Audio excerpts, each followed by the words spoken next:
Assalamu alaikum and welcome to Abdullah Patel English High School and DRT Junior College.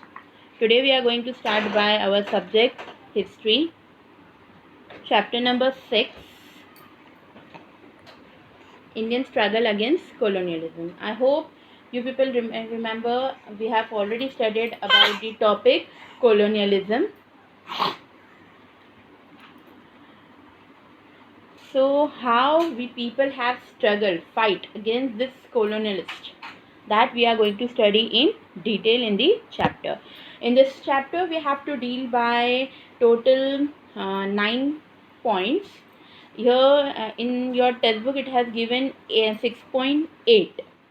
Okay, but we have to deal by 6.9. Last topic is also there. 6.9 is related to the topic Quit India movement. The last topic is Quit India movement. Here 6.8 has been given as Quit India movement, where it is 6.9 that is Quit India movement. Okay, so if you need, you can do the needful changes. So these are the topics that we have to cover in the chapter. In this video I am going to cover only 4 topics. Okay, so starting by struggle before 1857, means before 1857, for what was the reason? What was the reason that we the Indians were fighting? For what was the main purpose of our fight? That we are going to see in this video. So let's start. So as I've already said you that in this chapter we are going to study about colonialism. Our topic is about the same British East India Company in the year 1818. As this is before 1857, what happened before 1857? Okay, so we are talking about 1818, when the British East India Company has taken complete charge of Khandesh. At the time, there was a people community, the Adivasis community called as the Bhils. Okay, in that region of Satpura, Satmala, and Ajinta, united against the British. Means they fought against the British. They were the Adivasis, and this Adivasis had fought against Britishers. From this, Trimbakaji Dangle, an advisor of Bajirao Peshwa II. Bajirao Peshwa II belongs to Maratha dynasty. Okay, he is a Maratha. Okay, so he was the advisor of Trimbakaji Dangle and was imprisoned by the Britishers. He somehow managed to escape from the prison under the leadership of Godaji and Mahipa, nephews of Trimbakaji Dangle. The Bhils revolted against the British. There were 88,000 of them who participated in the revolt. Means for fighting of this reason, that why they have put in him in the jail. Okay, they should release him. This was the reason that all the Bhils community, all the Adivasis get united and fought against the Britishers. Moving further, Captain Briggs blocked all the supplies coming to the Bhils. Now Captain Briggs belongs to Britisher. Okay, so what he has done when he saw that all the Bhils are against Britishers, so he saw this, and to stop the movement, to stop the revolt, what he has done, he stopped all the supplies related to raw materials, related to the war equipments, related to the foods, each and everything which was coming to the Bhil. He blocked each and everything. Okay, at the same time, Mount Stuart Alfriston, a British officer, adopted a policy of pacifying the Bhils. They were recruited to protest the travellers. He offered them jobs and pensions. However, the policy of concerning the Bhils was also continued. Major Morin left no alternative for the Bhils but to surrender. Okay, so one was there who was helping them, that they were providing jobs and pensions also when they are getting retired. Other one is there, that is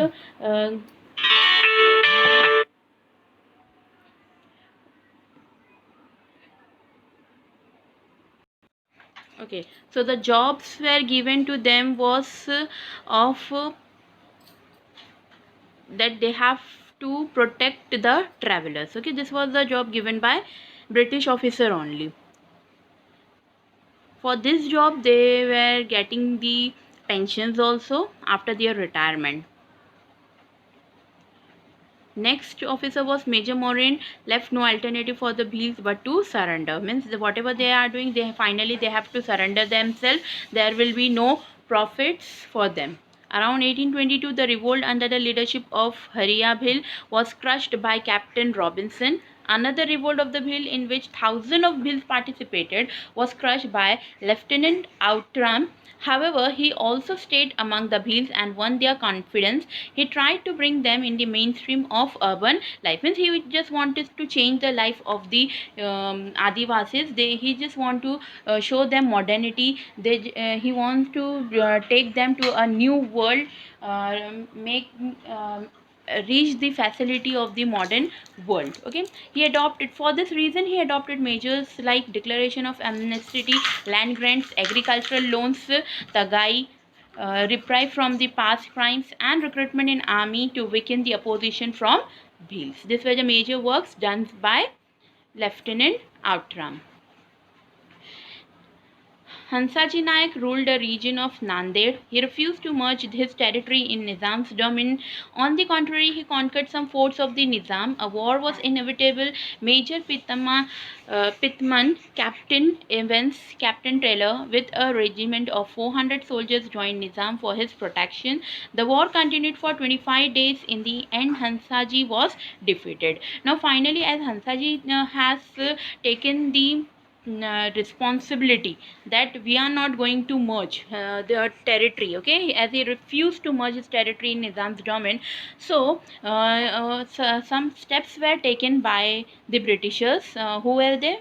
Major Pitman, Captain Evans, Captain Taylor, okay, and they were having a regiment of 400 soldiers, and with that they joined Nizam for his protection. The war continued for 25 days. In the end, Hansaji was defeated. Finally, he was defeated as Nizam was having superior power. He was having so many of officers. Apart from the officer, he was having soldiers. How many soldiers? 400 soldiers were there in his army. Okay, so finally, Hansaji was defeated in the war. Then next, in Satara district, what happened? In Satara district, the Ramoshi community. Now, as we have started by Bhils, now the second community of Adivasi was Ramoshi. Now, this community revolted under the leadership of Chittur Singh. Santaji Naik and Umaji Naik were among the captains heading the Ramoshi group. They seized the consignment of some moneylenders that was in the transist from successful in taking charge of Panhala, Pavangarh and Vishalgarh. Later more equipped platoons arrived from Madras, that is Chennai, and the Gadkaris were forced to surrender. Means there was a situation, they created a scenario where they were forced to surrender in front of the Britishers. Okay. Now, starting by our next topic, that is 6.2, freedom struggle of 1857. That was a story, Adivasi story. As we have studied about two communities, that was the Bhil community and Ramoshi community, that is the Adivasis, in the year 1818. Okay, now we are studying about the freedom struggle movement of the year 1857. Now, what happened over here in the year 1857? So, it was a result of mounting pressures because of increasing discontent of Indian soldiers in the British army. Since the Indian soldiers were having certain problems by the British army, they were not properly working, they were avoiding certain things. Okay, and also political and social, religious and economic reasons. There were political, social and religious, economic reasons. Okay, see, this all were the reason that there was a freedom struggle. The treatment given to the Indian soldiers in the Indian army, okay, which was led by Britishers, and the certain restrictions were imposed on the Indian soldiers, were at the root of the discontent. The soldiers felt hurt about because of many reasons, such as the cut in their allowances, means whatever the salary they were getting, so there was a cut, means there was a deduction in their salary. Being compelled to cross the sea, they were forced to cross the sea. As crossing the sea in earlier days, it was in orthodoxy that people believed that one person should not cross the sea, means one person should not go from his country to another country. So this thing was also forced to our Indian soldiers by the Britishers. That was also they were doing. Frequent humiliation during daily parade, partiality ruling large in matters of transfers, being left out during promotion, etc. Maybe religious, maybe social, political, each and every way Britishers has done the inequality with the Indian soldiers. Okay. On the civil front, Lord Dalhousie adopted the doctrine of lapse. It created discontent among the rulers of princely state who were subjected to his policy. By implementing this policy, doctrine annexed the states of Satara, Jaipur, Sambhalpur, Udaipur, Nagpur, Jhansi to the British Empire.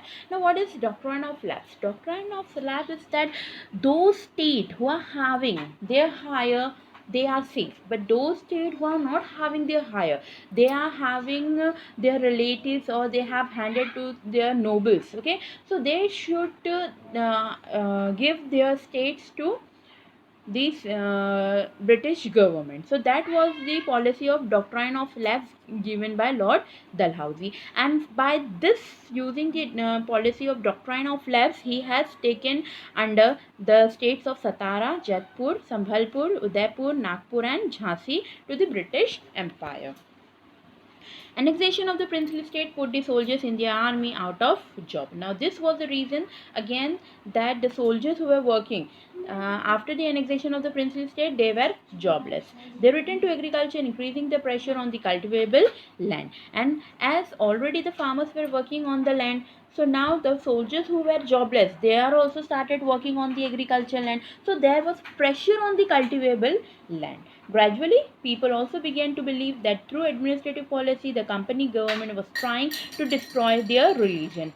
Along with annexing the state, the British government also seized inherited landholding, which had made a large number of Indians unhappy. Means they have now started taking the lands also, means which was inherited, which was generation wise, that was hereditary land, were also seized by the British government. Okay. Next, the British government tried to introduce new land revenues like Kayamdhar or Jamindari, that is permanent settlement, Rayatwari or Mahalwari. This revenue system were formed without any concern to Indian tradition of revenue system. Okay, so certain uh, revenue system were put forward in front of the people that they have to pay the tax. Maybe the income tax, maybe the land tax, whatever they were using, they have to give the revenue of whatever they are using.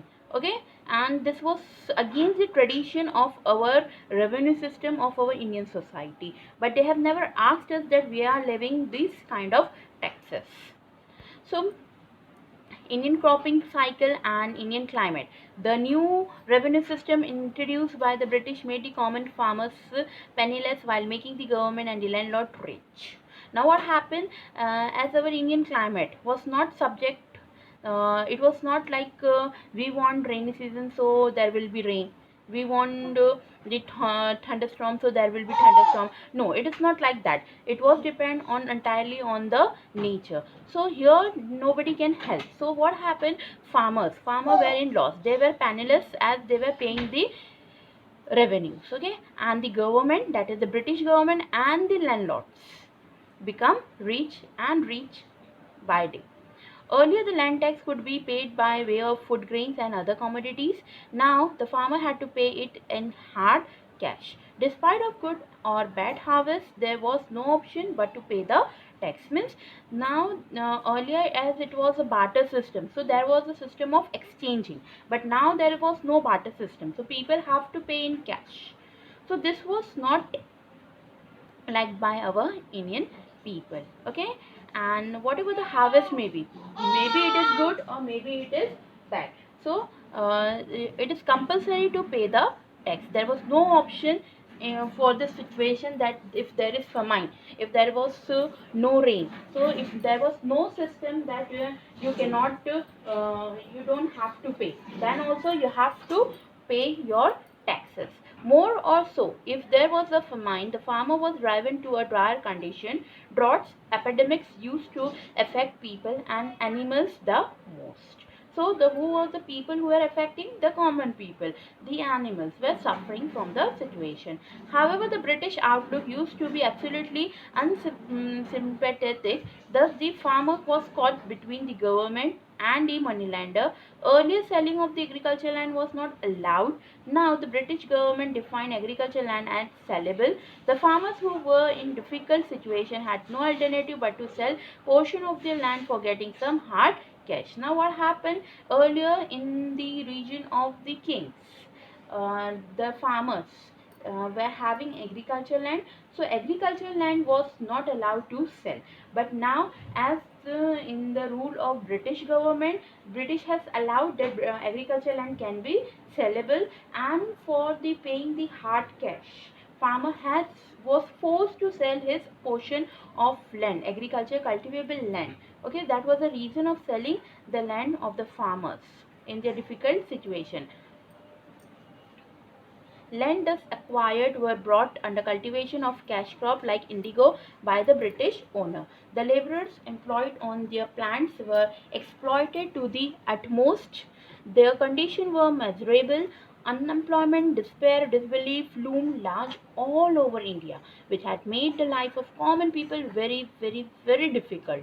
Okay, so there were many problems, not only nature, not only the people, from each and everywhere the people, the common people have to face very difficult situation at that time. Not only the monetary exploitation but also forced religious conversion. Now not only this was the limit, now there was another problem that the people has to face, was the religious problem, religious conversion. British policies with regard to Indian custom and tradition contributed to the increasing discontent among Indian people. Means Britishers were not having, they were not only forcing the Indian soldiers, but also they are having their hold on the religious activities of our Indian people at that time. Not only they have a hold on political, economic, but also on social and religious points of view also. In the year 1856, Indian soldiers in the British Army were given long ring and file rifles and new cartridges for loading in this rifles.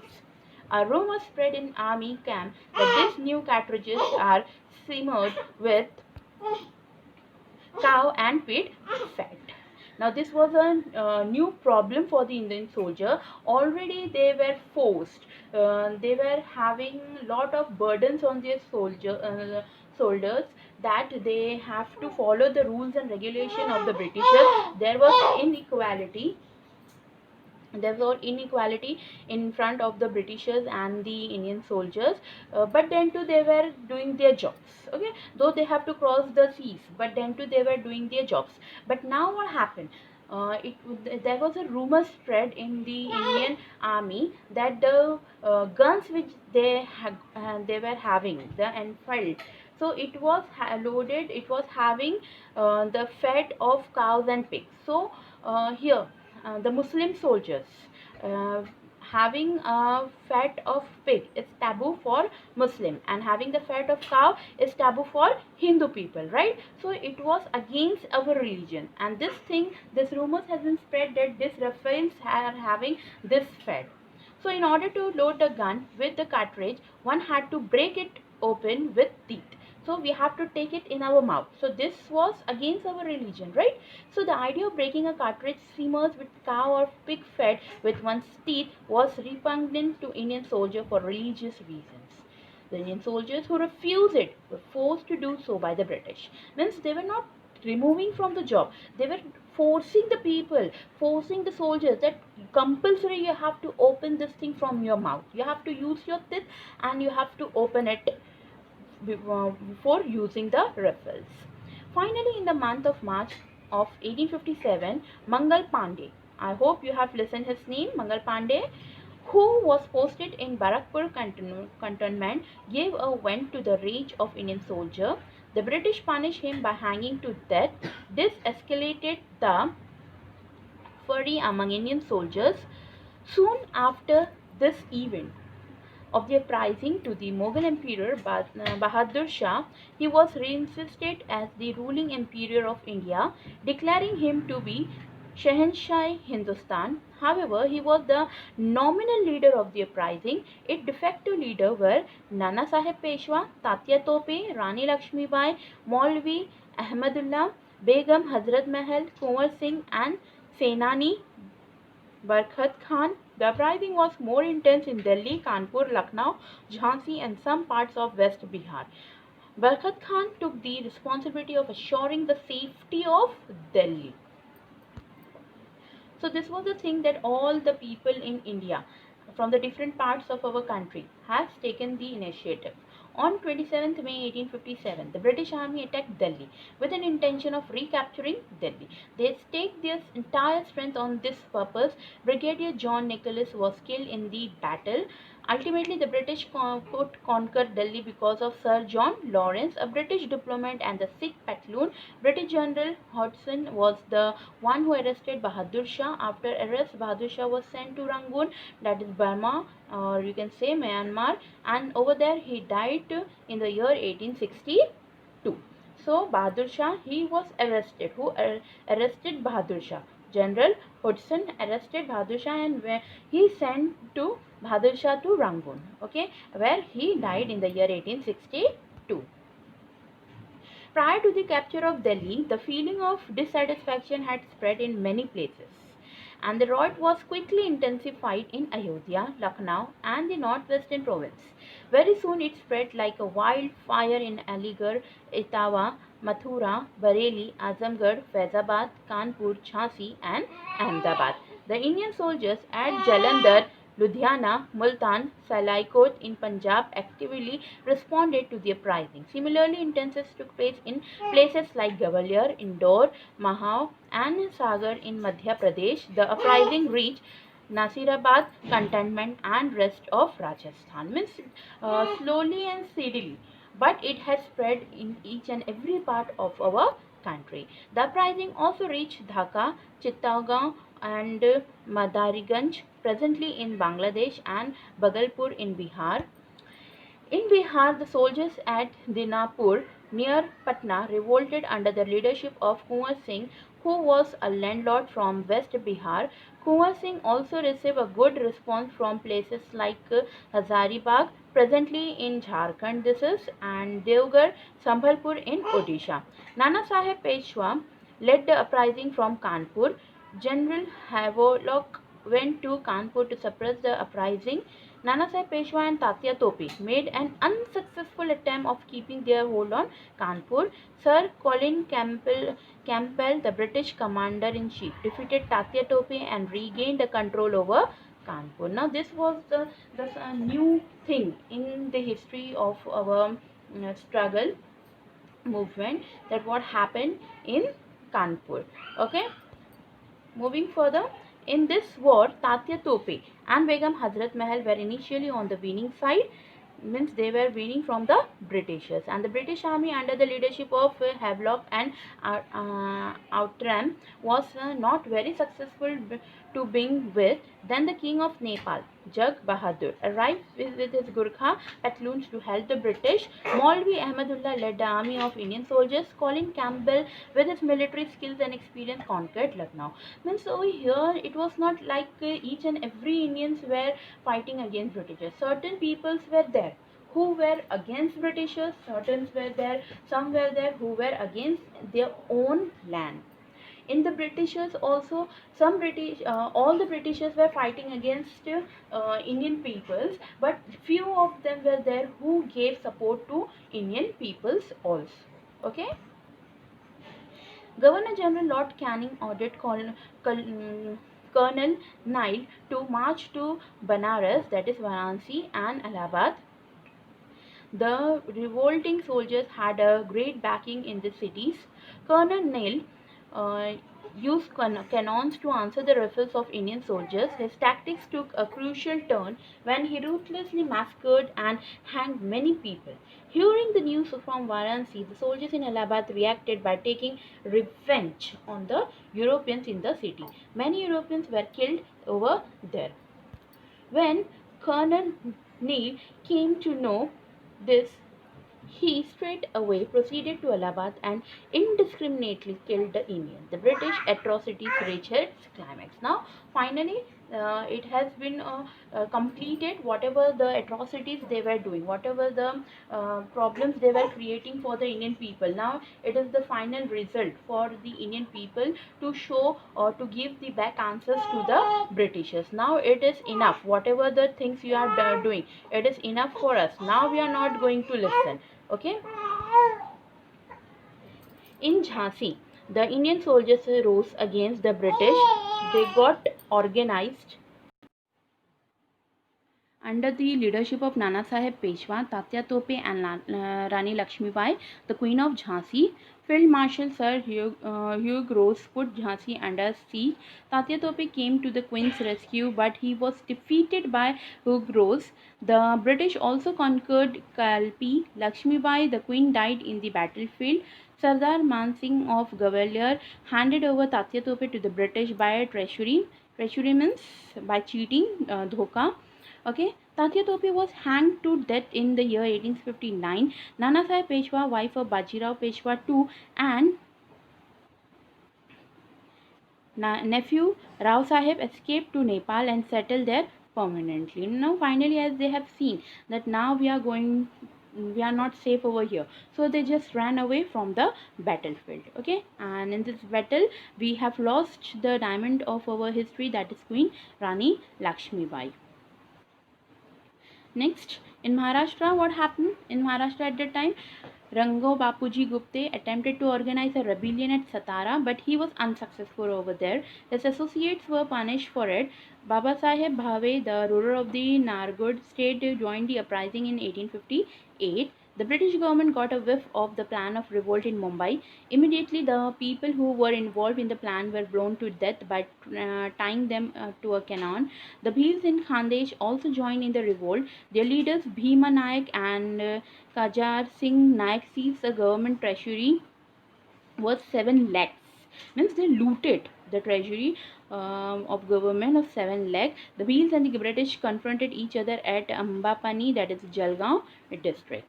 Bhils already they were having their atrocities by the British government. At Kolhapur, now we are completed by Maharashtra and Satara. Now we are coming at Kolhapur. Ramji Shirshad, who was awaiting the news of the uprising in the north, took charge of the government treasury and began to organize the soldiers and other under his leadership.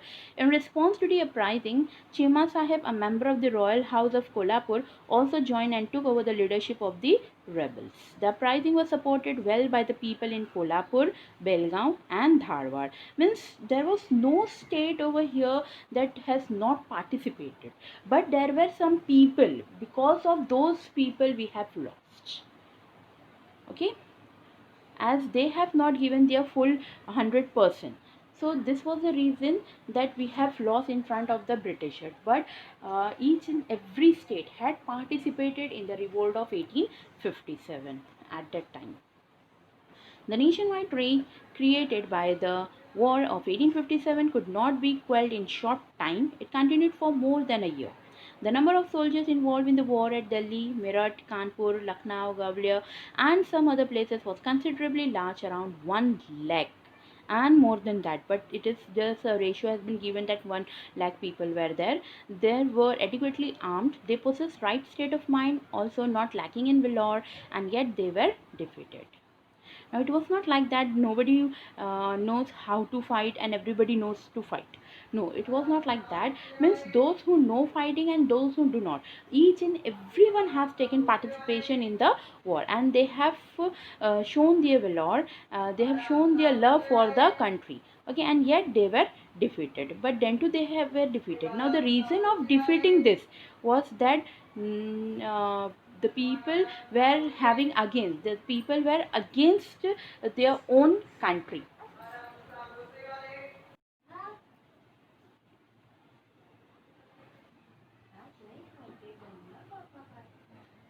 Queen Victoria of England acknowledged the rage of Indian people, which gave rise to the War of 1857. To establish peace, she addressed the issue of publishing a charter known as the Queen's Proclamation. She declared that all Indians were her subjects, and she wanted to assure them of few things. Her assurance included a promise of no discrimination on the basis of race, creed, that is, faith system, caste, and birthplace, employment on the basis of qualification and skills, no interference in the religious matter, fulfillment of the agreement with the ruler of princely state, etc. Now, the Queen of England, Queen Victoria, she said that all the Indian people are her subject, and she want to stop this war the revolt of 1857, but she want a promise that it will only stop when the Indian people will agree that there will be no discrimination on the basis of race, creed, caste, birth, place, employment, on the basis of qualifications, skills, no interference in religious matter, all the things that Indian has to follow, whatever she has applied, okay, and which was against the Indian customs. So this promise has to be done, then only she will avoid war. The War of 1857 also had a deep impact on the Indian society. Provincial and communal loyalties were gradually replaced by a feeling of being united as a nation and national loyalty. It was dawned on Indian people that they cannot win in an armed combat with the British, and of a need was felt to find more innovative method to counter the British rule. Now, not only by this war we have lost, we have also win. We have come to know about the abilities of our Indian peoples. We come to know about the methods what we were used, what methods we have used in fighting. Those are outdated methods. We have to learn new techniques. We have to learn new fighting techniques in front of the Britishers. Okay, so becoming aware of the power of united Indian people during the 1857 war, the British adopted a policy of divide and rule. Now, not only Indians were learned, gained the experience, okay, by the revolt of 1857. The next part of the Britishers, they has also learned that Indians, if they get united, if the some people, the few people were not be on our side, so what happened, the Indian will won.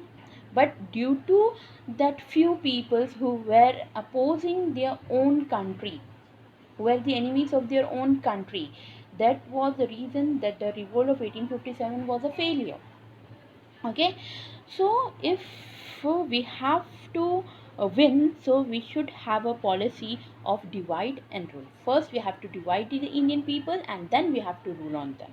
So they started adopting the policy of divide and rule in the later years of their rule. Now, starting by the next topic, that is 6.3, background of founding the Indian National Congress. The founding of the Indian National Congress was done in the year 1857. Independence War was a key event in the independence movement of India. It was the first organization in India that pulled people from all quarters of India. Means earlier there was no political party. This was the first political party which has established at that time in the year 1857. Okay. Dwarkanath Tagore established Landholder Association in 1837 to safeguard the interests of landlords. In 1839, William Adams, a friend of Rajaram Mohan Roy, established British India Society in London to acquaint the British citizen in England with the condition in British India. Later, George Thompson, a friend of Dwarkanath Tagore, established Bengal British India Society in the year 1851. The Landholder Association and the Bengal British India Society, above we have already studied about this, merged together, means mixed together, and British Indian Association was founded. By the initiative of Harish Chandra Mukherjee, this organization dispatched a document presenting grievances of the Indian people to the British Parliament. Over there, they kept the grievances of the Indian people in front of the British Parliament. At about the same time, Madras Native Association also began to work on similar lines. In 1866, Dadabhai Naoroji, in collaboration with Umesh Chandra Banerjee, established East India Association in London and began the work of creating awareness about Indian conditions. The India League was active in this regard from 1875. Later, Surendranath Banerjee established Indian Association and declared that this association will work only for uniting Indians and on the basis of racial origin and caste with the help of common political interest and aspiration. Indian Association called a conference over there of representative of various Indian provinces in the year 1883 at Calcutta. The Madras Mahajan Sabha, founded in the year 1884, was an important nationalist organization. At about the same time, English education and urge for social reform resulted in the formation of Bombay Presidency Association in January 1885 by Justice Kashinath Trimbak Telang, Firoz Shah Mehta and their associate. Means day by day, as there was the need, there was a split in the Congress party, and thus there was a little invention birth of the small political party or the organizations. Starting by 6.4, founding of the Indian National Congress. On 28 December 1885, the first session of the Indian National Congress was held at Mumbai in Gokuldas Tejpal Sanskrit College.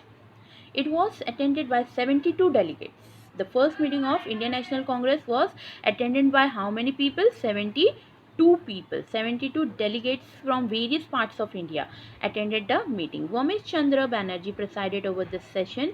Many eminent people, means important person like Firoz Shah Mehta, Dadabhai Naoroji, Rahimatullah Sayani, Kashinath Trimbak Telang, Gopal Krishna Gokhale participated in the proceedings of this session. Allen Octavian Hume, a British officer in India, took significant lead in the founding of Indian National Congress. In this first session, 9 resolutions were passed. Through this resolution, demands for appointing a commission to inquire into the British administration in India, to appoint elected representative of people on central and provincial legislative assemblies, to employ in the administrative services, to conduct civil service examination in India, to curtail military expenses, to sanction more funds for higher education, and to make provision for technological education were put forth. Means these were the points kept in front of the Indian National Congress. So here we have completed by our session of 4 points. Now let's have a quick revision of the topic.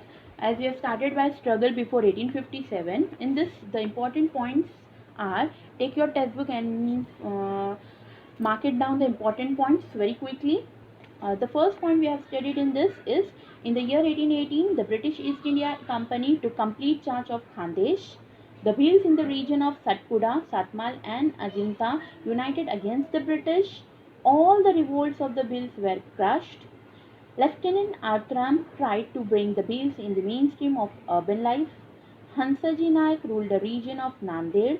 As he refused to merge his territory in Nizam's domain, a war started and continued for 25 days. In the end, Hansaji was defeated.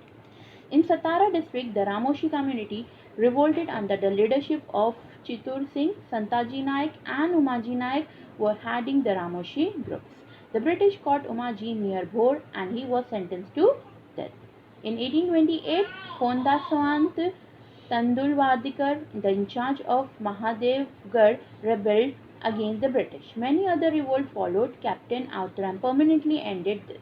In Kolhapur state, the British government took away authority of the Gadkaris, so they revolted. Later, the Gadkaris were forced to surrender.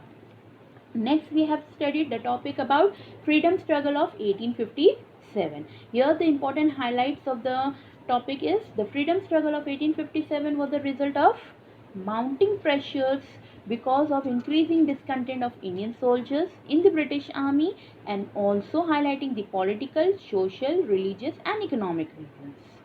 On the civil front, Lord Dalhousie doctrine of lapse created discontent among the rulers of princely states who were subjected to his policy. The British government tried to introduce new land revenue systems. Unemployment, despair, disbelief loomed large all over India, which had made the life of common people very difficult. Forced religious conversion, British policies with regard to Indian custom and tradition contributed to the increasing discontent among Indian peoples. In the year 1856, Indian soldiers revolted against using long range and fired rifles. In March 1857, Mangal Pandey rebelled. The British hanged him to death. This escalated the fury among Indian soldiers. On 12th May 1857, Delhi was completely under the control of Indian soldiers. They handed over the reins of the uprising of the Mughal Emperor Bahadur Shah. He was reinstated as the ruling emperor of India, declaring him to be Shahenshah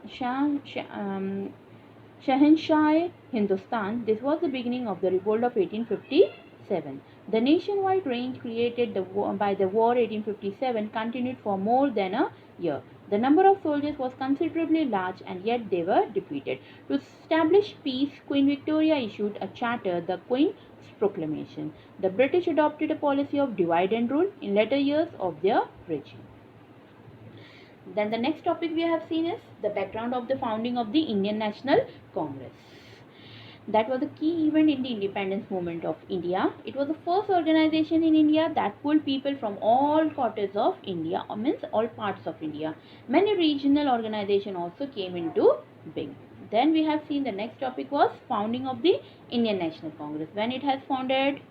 Yes, on 28 December 1885. The first session of the Indian National Congress was held at Mumbai in Gokuldas Tejpal Sanskrit College. Homi Chandra Banerjee presided over this session.